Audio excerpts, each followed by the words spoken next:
Hey friends, welcome back.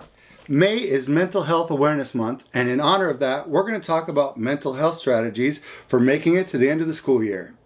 If you didn't have mental health issues before you became a teacher, it's highly likely you do now. And I'm not even trying to make light of that situation.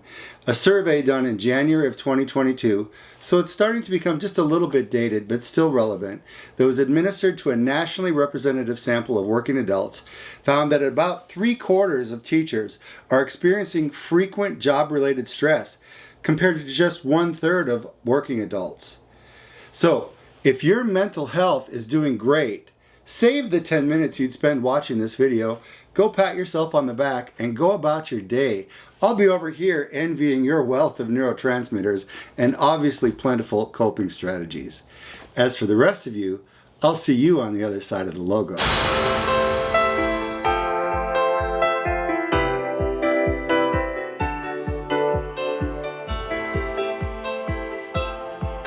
Welcome back, friends. I'm Dr. Cichy-Parker, and I'm your teaching coach. I've got 30 years of teaching experience, and I am here to help you navigate the ups and downs of this career the best that I can. I'm in the same boat as many of you, counting down the weeks or days to the end of this term, and I decided that a video on how to make it through the month of May would be just what the doctor ordered. Doctor of Educational Psychology, that is. And given that May is National Mental Health Awareness Month, makes it all the better that we address this topic.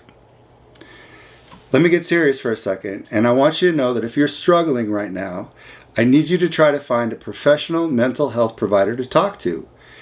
If you are in the United States, I want you to know we have the National Suicide and Crisis Lifeline, and you can access that by dialing 988, and you can talk to someone there who's trained to help. If you'd rather text, you could go online to 988lifeline.org/chat, and you can text with someone who can help.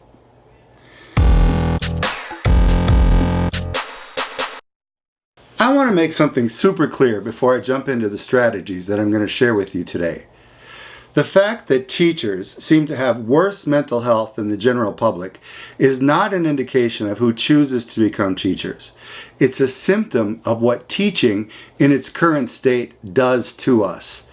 The solution to fixing education is not to find people who are not going to have human emotions. The solution is not to recruit teachers who won't suffer secondary trauma from being helpless bystanders to seeing other younger humans suffer sometimes almost unspeakable traumas.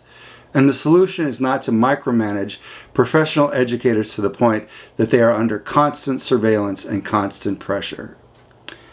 This video is not meant as a replacement for systemic change. It's meant as a lifeline until systemic change can catch up with how urgently it's needed to lift the burden off the back of the adults and children that are currently shouldering the burdens of the inefficiencies of this system. So, here are some things to do to help you to make it to the end of the school year. I did not get these from a list on the internet somewhere. These are the actual things that I and a few of my teacher friends have done to survive the last few weeks of school. First, counting down. Counting down is the age-old tradition of putting up in the corner of the board how many days there are left of school. I had a principal back in the day prohibit us from having countdowns on our boards at school because he said they were unprofessional and sent the wrong message. I can appreciate that, but they are also a method of self-regulation and can help children and adults practice delayed gratification. It's a social emotional learning lesson that doesn't really need a whole lesson plan. One of my friends, Sandy Maines, does a countdown on her Facebook with her morning coffees. You can ask Google how many days are left before a certain date, and of course, there's always just crossing them off on the calendar. Counting down is self-care. But remember, don't dwell on the countdown to the extent that you stop living in the present. But starting out the day with a little reminder that everything is temporary can actually help you remember to be alive today. The next thing is get outside of yourself. I really know that feeling when things start to get too much for me and I just want to turn inside myself and start to isolate. The first time that I recognized this, I was in grad school, and I noticed that I was either doing schoolwork or I was actively avoiding schoolwork. But I had stopped living. I had stopped taking an interest in things that I usually was interested in because I felt like I didn't have time to take away from the things I should have been doing. Obviously, I know now that was one of the signs of depression. So now when I start to feel like that, I need to actively move my attention away from my own stresses and struggles and get outside of my own head a bit. Maybe I need to think about what someone in my family is going through, or I need to check in to see how my husband's doing. If you have kids, maybe you can rededicate to meeting some of their needs for the evening or the weekend. Pets can be a great distraction too. Check to see if there's something you could do for an elderly or infirm neighbor, or maybe there's a community project happening that you could participate in. Sitting on the sofa and doom scrolling TikTok or Facebook does pass the time, but it really doesn't do anything to deal with the feelings of stress. So getting outside of your own head and trying to help someone else is a good release for when you're feeling overwhelmed. I talk a good game here, but as someone whose job is all in my head, this is still one of my biggest hurdles. So get outside of yourself, but actually get outside of your house. Another thing that I need to do when I'm feeling stressed is get out of the house and get into some nature.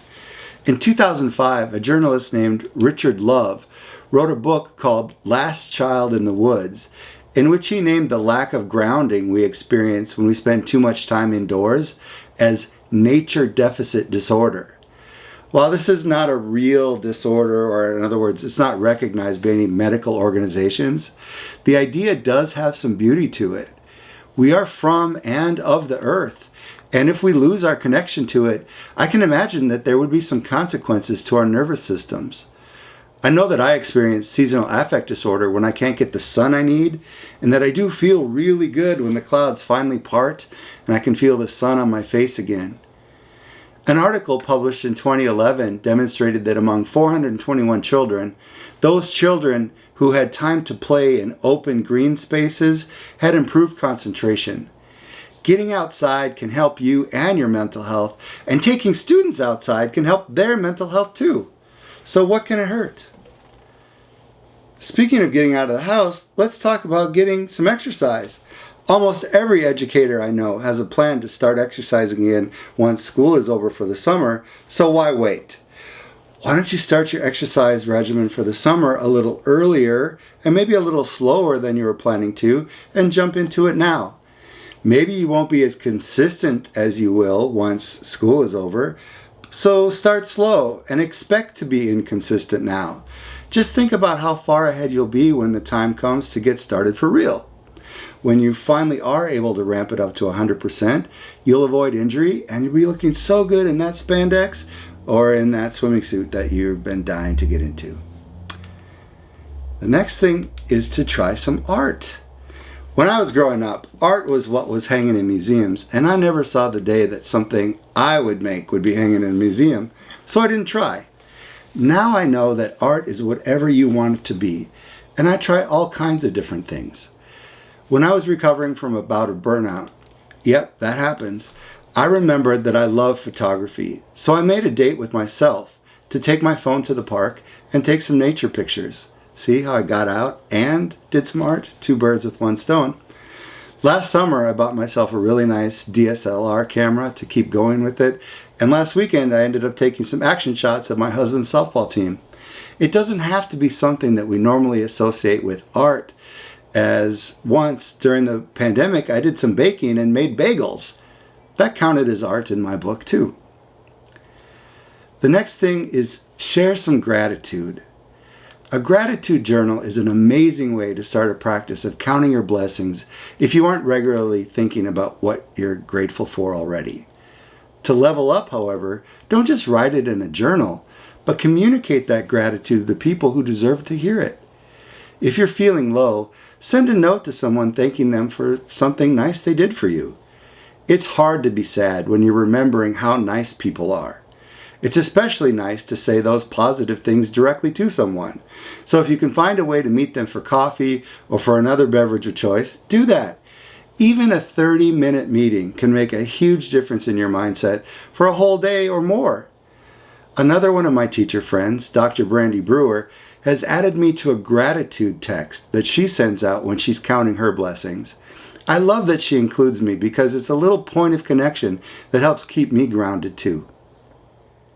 Next, maintain your relationships. Get together with a friend, some friends, or even a bunch of friends if that's how you recharge. Try to plan at least one cup-filling activity a week. Go out for coffee with a friend, go for a hike, or go for a little paseo around the plaza downtown.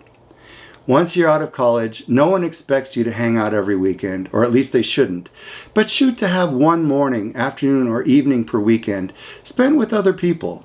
For some, this is at their house of worship or favorite bar, depending upon where you find your people at. Introverts recharge by being alone, but they can run the risk of isolating themselves. So if you're an introvert, maybe you can find another introvert so you can be alone with someone else. And finally, in this category, show yourself some compassion. When I was going through some of my most difficult times as a graduate student, I found myself doing a lot of comparing myself to the other people in my cohort. And young teachers oftentimes compare themselves to other teachers in their schools and the other student teachers in their cohorts. I stumbled upon some replacement self-talk that showed my self-compassion, but that also really helped me stick with the program until the end. I hope this helps you as much as it helped me. When you find yourself struggling, I want you to repeat this to yourself. I'm doing the best I can with what I've been given. I'm doing the best I can with what I've been given. This simple phrase recognizes that you are giving all that you've got at the moment, but that your 100% may not be the same as someone else's 100%. And that is okay. You might have a different neurology. You might have been exposed to different sets of trauma. You might have different access to resources. You might have different levels of abilities. But you're doing the best you can with what you've been given. And if you hold on to that idea and keep moving forward, that is literally the best you can do. Don't forget to show your students the same kind of compassion. This time of year is rough for everybody. Okay. Now we're going to talk about a few things to avoid. So stop losing yourself laying on the sofa waiting for it to be over. Time doesn't stop or speed up just because you step away from the world. Keep living. Stop overworking yourself. There will always be work to do. Some of it just has to get done, and some of it will disappear if it doesn't get done. Either way, only work your paid hours or decide on the limit of how much extra you're willing to work each week. If you're feeling overwhelmed, write a list and then organize it by what has to get done, what can wait, and what you can delegate. Set firm boundaries. And always remember these words of wisdom. Your school is a nonprofit organization, but you are not. Finally, stop shoulding on yourself. Yeah, I said shoulding on yourself. It's an irrational belief that you should always be able to perform at 100% of your capacity. That's just not true. Everything in nature goes in a cycle, and just because our school year is set up in a certain way does not mean that's the way your mental health is set up.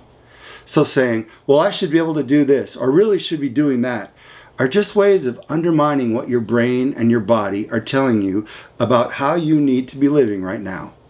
Either do it or don't do it, but telling yourself that you should be doing something and then not doing it eats away at your sense of self-efficacy. As I was writing the script for this video, I was thinking about how my life might have been a little different if I had had all of these strategies in one place to draw upon throughout my years of teaching. But then I realized a big part of understanding ourselves is working through what works for us at each of the different points in our lives. And none of these strategies include what probably made the biggest difference for me, which was the antidepressant and anti-anxiety medication that allowed me to stay teaching for as long as I did. There is absolutely no shame in my mental health game. And I wish for all y'all to get that same place in your lives. Figure out how to be the best version of yourselves so that you can help others to do the same. Remember, you cannot pour from an empty cup, so do what you need to do to fill your cup. If this video helped you at all, please consider helping the YouTube algorithm recognize its value to others by watching it all the way to the end, clicking the like button, commenting, subscribing, and sharing this video with others in our teaching community. Thank you so much for your support. And again, if you're really struggling right now, try to find a professional mental health provider to talk to. If you're in the U.S., we have the National Suicide and Crisis Lifeline. Dial 988 to talk or go to 988lifeline.org/chat to text. So until next time, stay strong, stay healthy, and get some rest.